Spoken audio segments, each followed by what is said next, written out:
एक छोटे से गांव में दो भाई रहते थे। एक लालची था और दूसरा ईमानदार। जब उनके पिता का देहांत हुआ तो संपत्ति का बंटवारा होने लगा।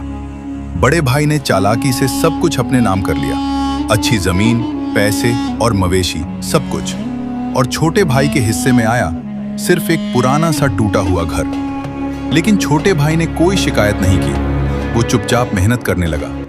दिन रात वो खेतों में काम करता, पसीना बहाता, मगर दिल साफ रखता। एक दिन रास्ते में उसे एक कमजोर बूढ़ा आदमी मिला जो चल भी नहीं पा रहा था। छोटे भाई ने तुरंत उसकी मदद की, उसे पानी पिलाया और घर तक छोड़ाया। वो बूढ़ा आदमी असल में एक अमीर इंसान था। उसने खुश होकर उसे एक छोटा सा थैला दिया। जब छोटे भाई ने वो थैला खोला तो उसमें सोने के सिक्के थे। लेकिन उसने कभी घमंड नहीं किया, बल्कि और ज्यादा भलाई करने लगा। जब बड़े भाई को यह बात पता चली तो उसके दिल में लालच आ गया। वो भी जंगल की ओर गया और एक बूढ़े आदमी की तलाश करने लगा। आखिर उसे एक आदमी मिला, मगर उसने उसकी मदद सिर्फ लालच के लिए की, दिल से नहीं। उस आदमी ने उसे भी एक थैला दिया।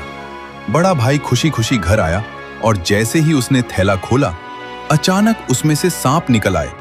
वो डर के मारे कांप उठा। अब वो अकेला बैठा था, सिर पकड़कर अपनी गलती पर पछता रहा था। उसे समझ आ चुका था कि लालच ने उसकी जिंदगी बर्बाद कर दी और दूसरी तरफ ईमानदारी ने उसके भाई को कामयाब बना दिया। सीख: लालच हमेशा बर्बादी लाती है और ईमानदारी हमेशा सफलता देती है।